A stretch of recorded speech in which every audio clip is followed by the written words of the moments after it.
पहला प्रश्न हर्ष का है, जो दिल्ली से प्रश्न पूछ रहे हैं। दिल्ली में बहुत लोग प्रश्न पूछते हैं। एक तो पूरा विश्वविद्यालय जो प्रश्न ही पूछता रहता है, लेकिन ये अच्छे हैं, पता नहीं कहां पढ़ते हैं। उन्होंने लिखा, मैं कल का सत्र लाइव देख रहा था, फिजिक्स में पीएचडी कर रहा हूं।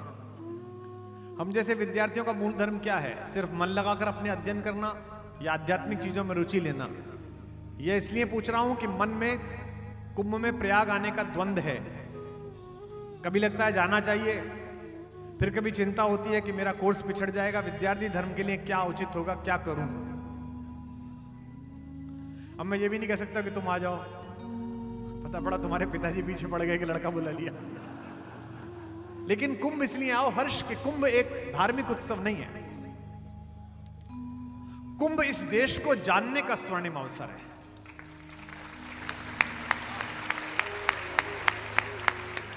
और तुम तो फिजिक्स पढ़ रहे हो। फिजिक्स तो प्रकृति की चेतना को पकड़ने का उत्सव है। फिजिक्स तो कण की चेतना पकड़ने का धर्म है।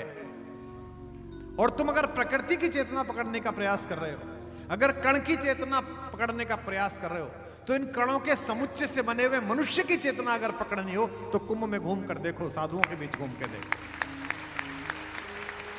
किसी भी साधु सन्यासी के पास जाओ तो पता चलेगा कि जिसे वो पूर्वाश्रम कहते हैं, पिछला जन्म कहते हैं, उस पिछले जन्म में वो क्या थे। एक राजा के घर चोरी हो गई, बड़ा बहुमूल्य सोना चुरा लिया चोर ने। राजा को सूचना मिली कि चोरी हो गई। राजा गुप्तचरों के साथ वहां गए, देखा खजाने की तरफ से जाते हुए पैरों के निशान हैं।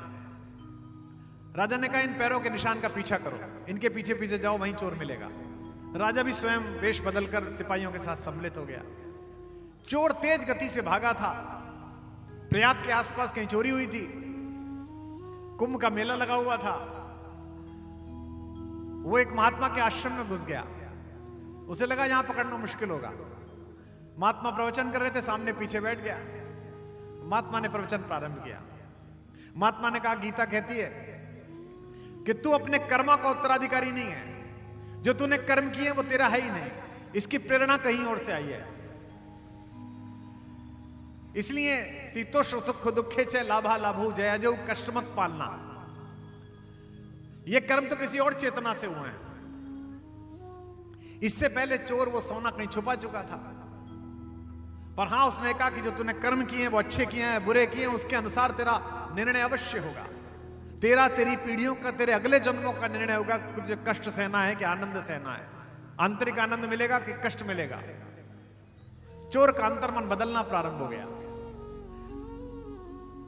सिपाहियों ने भी पहचान लिया कि चोर वहां बैठा है, क्योंकि वे पदचिन्ह वहीं तक गए थे जहां चोर अकेला बैठा था।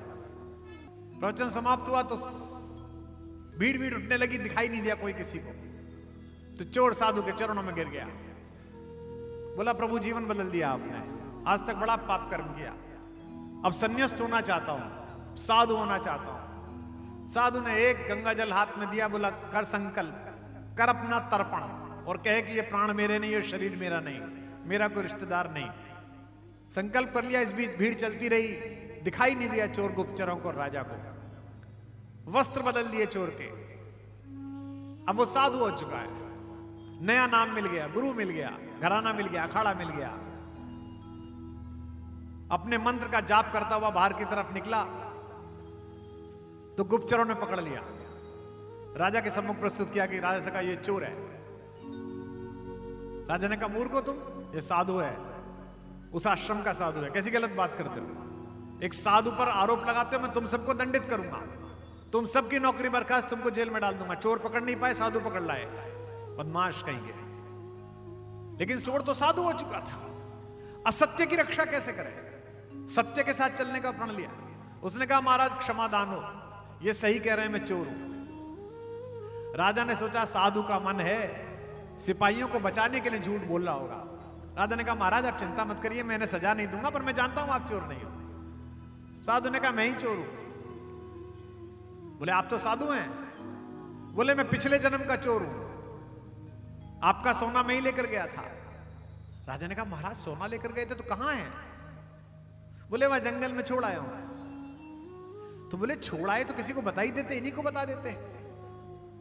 बोले जब मैंने चोरी छोड़ी ना तो सोना भी छोड़ दिया। अब वो मिट्टी है, सोना है, राजा तेरा है, मेरा क्या, जहां जाके लिया, नहीं तो कोई और ले गया होगा। ये जो द्वंद है छोड़ देने का, ये बड़ी मुश्किल से आता है। छोड़ देने का तात्पर्य ये नहीं है कि आप जीवन छोड़ के चले जाएं। मां सीता के पिता तो राजा होते हुए भी सन्यासी थे, इसलिए उनका नाम विदेह है। देह में होते हुए देह से बाहर। योगी भी हैं शरण जिनकी जो अनासक्त गेही, जय जय राजा जनक पुण्य देही विदेही।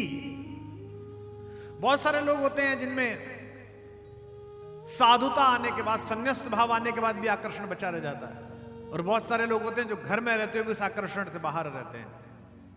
तो ये जो छोड़ देने का निर्णय है ये मुश्किल है, लेकिन ये एक पल में होता है। तार्किक बुद्धि की एक सीमा है, एक जगह आती है जहां तर्क समाप्त हो जाता है। तो हर्ष, तुम्हारी फिजिक्स केवल पदार्थ का गुणधर्म बताती है, लेकिन मनुष्य का गुणधर्म वह कुंभ बताएगा। डॉक्टर अवसाद का इलाज कर सकता है, दवाई दे सकता है। क्या दवाई देता है डॉक्टर? डॉक्टर आए होंगे, मैं उन्हें आभार व्यक्त करता हूं, आप मनुष्यता की चिंता करते हैं, लेकिन क्या देता है? स्ट्रेस रिलीव हो जाए, मसल्स रिलीव हो जाए, दिमाग थोड़े दिन समय के लिए ट्रैंक्विलिटी में आ जाए, ड्राउजीनेस खत्म हो जाए। यह शरीर का इलाज है, आत्मा का कौन करेगा? कोरोना के दौरान इम्यूनिटी की चर्चा हुई थी। ये खाओ तो इम्यूनिटी बढ़ेगी, अश्वगंधा खाओ तो इम्यूनिटी बढ़ेगी, मूसली खाओ तो इम्यूनिटी बढ़ेगी। ये सारी दवाएं और तुम्हारी फिजिक्स शरीर की इम्यूनिटी को बढ़ा सकती हैं, लेकिन आत्मा की इम्यूनिटी तो राम की कथा बढ़ाती है, राम का किस्सा बढ़ाता है। जाओ कुंभ क्षेत्र में, आचार्य महामंडलेश्वरों के शिविरों में, हमारे विश्व के अन्य नगरों से भी कुछ लोग सुनने आए हैं। कल एक डॉक्टर साहब मिली थी हमें, अमेरिका की बाहर आई हैं, हमारे साथ काम किया उन्होंने कोरोना के दौरान। ये कौन लोग हैं? सबसे बड़ी, इन्होंने सब कुछ पा लिया, इसके बाद भी एक बेचैनी है, उसकी शांति इसी कुंभ में है। क्यों? क्योंकि तुम्हारी फिजिक्स भी यही सिखाती है कि कोई भी कण ऐसा नहीं है जो दूसरे कण को आकर्षण से खींच ना ले, लेकिन तुम्हारे कण का नाभिक बहुत छोटा है। अगर एक कण के नाभिक के खुलने से इतनी ऊर्जा निकलती है कि विश्व भर में प्रकाश जल सकता है, तो अगर किसी संत के हृदय का नाभिक खुल गया तो उसमें से कितना प्रकाश निकल सकता है, कितनी ऊर्जा निकल सकती है, क्या पता। अन्यथा पैसा कमाने से, शक्ति कमाने से शांति नहीं आ रही है। बेचैनी तो सबकी है, हमारी भी है, आपकी भी है। सांसों की सीमा निश्चित है, इच्छाओं का अंत नहीं है। जिसकी कोई इच्छा ना हो ऐसा कोई संत नहीं है। संत की भी इच्छा है, संत मोक्ष चाहता है, भगवान के दर्शन चाहता है, हमारी भी इच्छा है, आपकी भी इच्छा है। हैदराबाद जा रहा था मैं, 1A मेरी सीट थी, 1A या 1F। मैं जाकर बैठा तो किताब कोई लेके चलता हूं ताकि पढ़ता चलूं, तो एक 30-32 साल का सुदर्शन युवक बैठा हुआ था, 6 फीट का गोरा चिट्टा। वो मुझे देखते ही खड़ा हो गया। अरे सर, आपके दर्शन, मैं तो आपको बहुत सुनता हूं सर, मैं बहुत दिन से कोशिश कर रहा था आपसे मिलूं। मैंने आपके ऑफिस में फोन भी किया था, मैंने मेल भी किया था। मुझे लगा 2-2.5 घंटे की यात्रा है, ये बहुत बातें करेगा। मैंने कहा जी बहुत कृपा, बहुत कृपा। तो मैं किताब पढ़ने लगा। वो सभ्य बालकों की तरह चुप बैठ गया। फिर बीच में कॉफी आई, मैंने किताब बंद कर दी। अब उसका साहस जगा, उसने मुझसे पूछा, सर एक जिज्ञासा थी, बहुत दिन से कोशिश करता था आप मिलेंगे तो आपसे पूछूंगा। कई लोगों से पूछी लेकिन शांत नहीं हुई।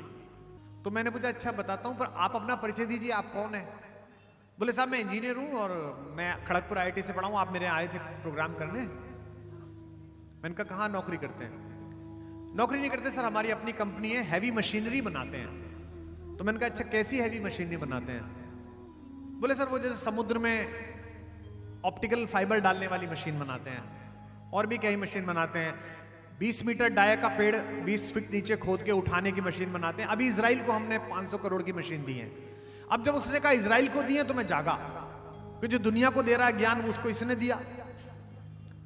तो मैंने कहा तुम्हारी कंपनी है?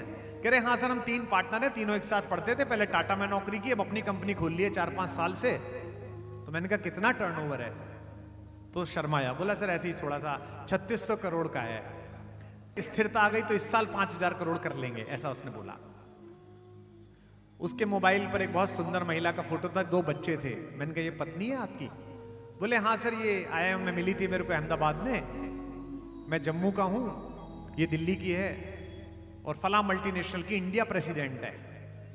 सुनिए ध्यान से। मैंने कहा कहां रहते हो? तो उसने गुड़गांव में एक पता बताया। तो मैं समझ गया कि 50-60 करोड़ का इसका मकान भी है। देखिए आप, एक व्यक्ति जो देश के सबसे अच्छे संस्थानों में पढ़ा है, एक व्यक्ति जिसको ईश्वर ने सौंदर्य और स्वास्थ्य दिया है, एक युवक जिसे उसकी प्रेमिका पत्नी के रूप में दिया है, एक युवक जिसको एक पुत्र एक पुत्री जिसे आदर्श परिवार कहते हैं ऐसा परिवार दिया है, एक युवक जिसने स्वर्णिम भारत के नए संकल्पों में एंटरप्रेन्योर बनते हुए अपने आप को सिद्ध किया है। यहां बैठे जितने लड़के पीछे बैठे, विश्वविद्यालय से आए, इंजीनियरिंग कॉलेज से आए, इससे ज्यादा तो तुम मांग ही नहीं सकते जो उसके पास था। भगवान के सामने जाओगे, शंकर जी स्वयं प्रकट हो जाएं, तो उनसे भी यही कहोगे ईश्वर जी इतना ही कर दे, ये जिससे नेत्र 4 हो रहे हैं इसको 2 कर दे मेरे साथ, और ये दे दे बस मुझे। मैंने पूछा बताओ क्या पूछना चाहते हो? उसका सवाल सुन के मैं सन्नाटे में आ गया। उसने मुझसे पूछा कि सर सफलता का मतलब क्या है? अंग्रेजी में पूछा, sir what's the meaning of success? ऐसे व्यक्ति को क्या बताइए सक्सेस का मीनिंग क्या है? उसने कहा कई लोगों से पूछा सर, इसका उत्तर नहीं मिला, मैं कैसे मानूं कि मैं सक्सेसफुल हूं या नहीं हूं? मैंने उसे एक पंक्ति का उत्तर दिया, आपके जीवन में भी ये शंका आई हो तो उसे लेके चले जाना, आनंद आ जाएगा। मेरे जीवन में तो उतर गया है। मैंने उसको कहा अगर तुम्हारे होने से दुनिया खूबसूरत है तो तुम सफल हो।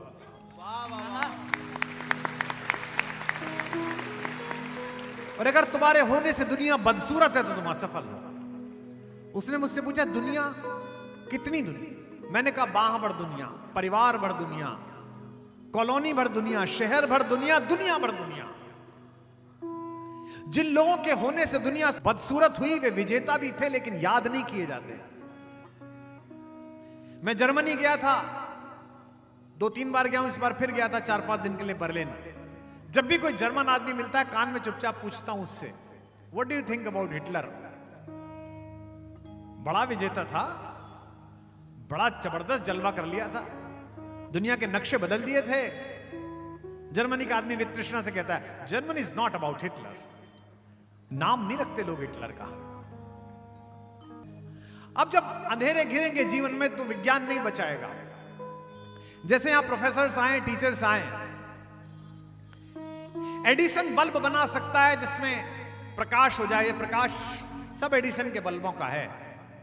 दुनिया का कोई एडिसन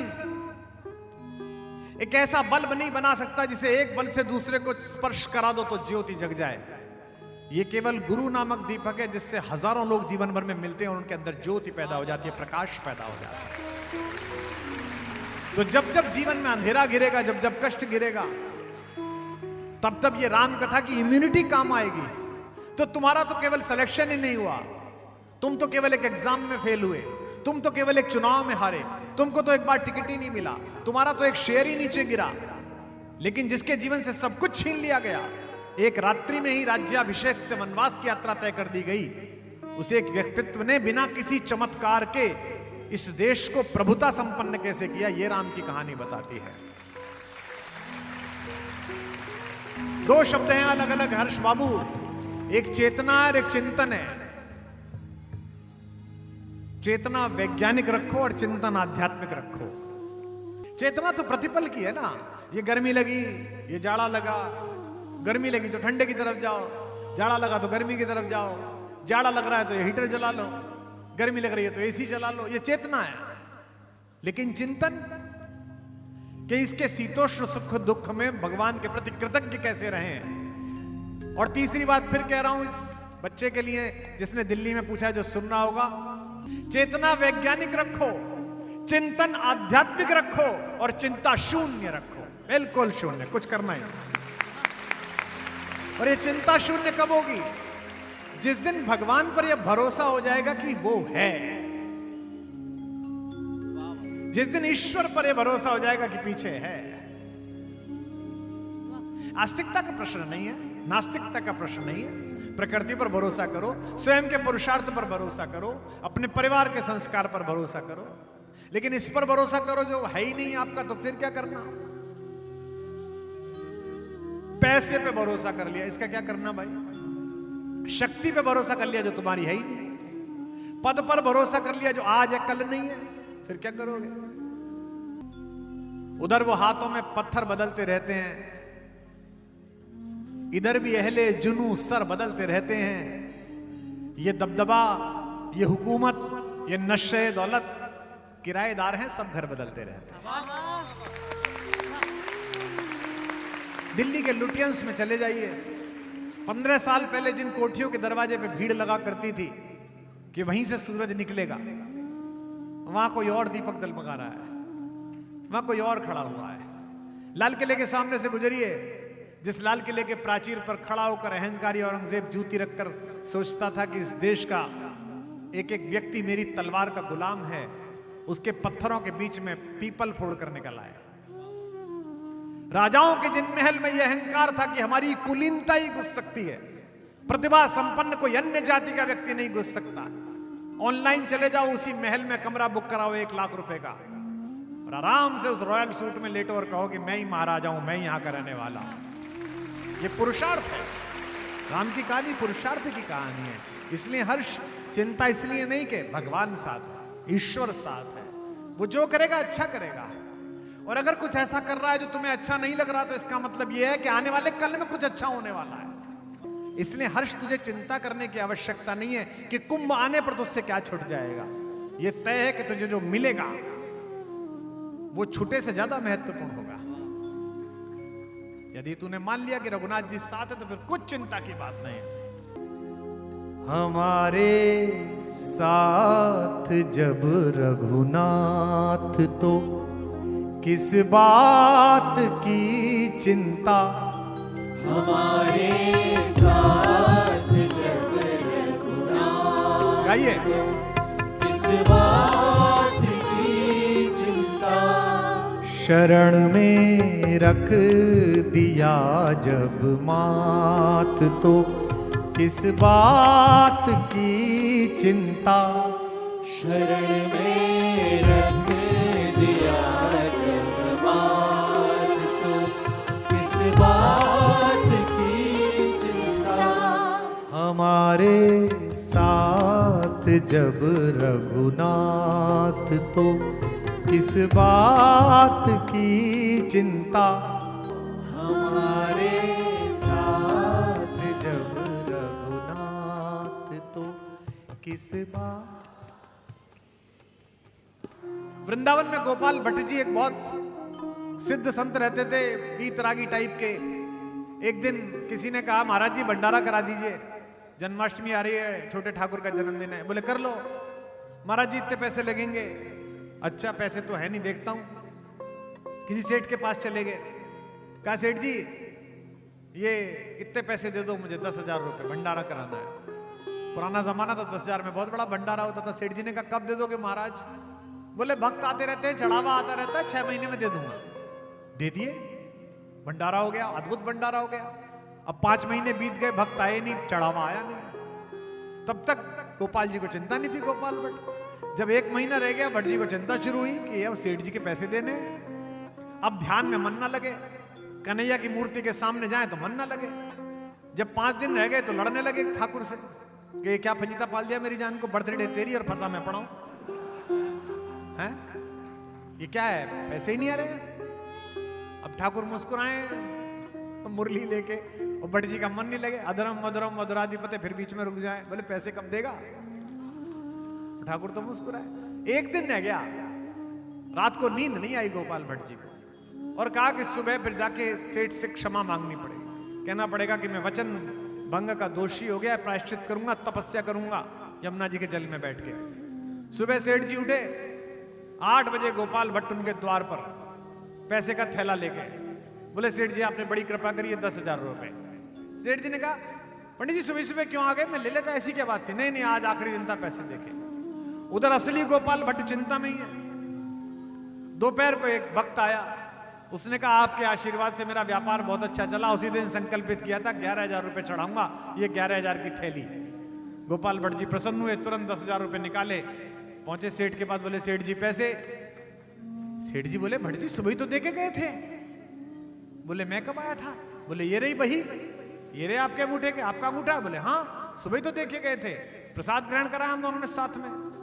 गोपाल भट्ट समझ गए, आए और थैली लेके ठाकुर के सामने पटकी कि जब यही नौटंकी करनी थी तो मेरे को क्यों फंसवाया वहां जाके, जब पहले ही देखे आया। तो ये अभी हुआ है 20-40 साल पहले।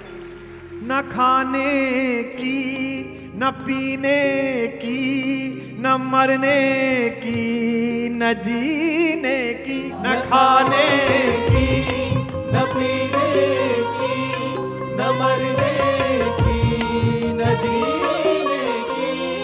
रहे हर सांस में रघुनाथ के प्रिय नाम की चिंता। रहे हर सांस में रघुनाथ के प्रिय नाम की चिंता। हमारे साथ जब रघुनाथ को इस बात। बोल सियावर रामचंद्र भगवान की।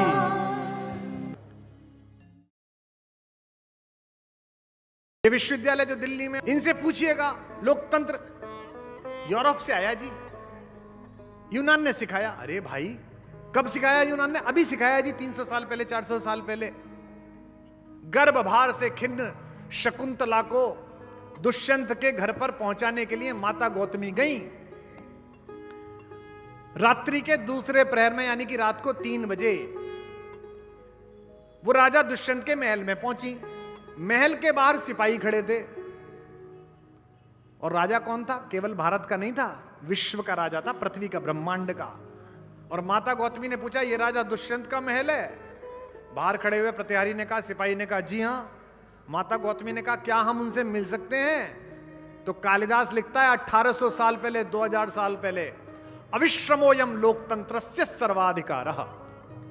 This is your continuous constitutional right to meet your emperor at any time. यह आपका लोकतांत्रिक अधिकार है कि आप अपने राजा से किसी भी समय मिल सकते हो। यह भारत था।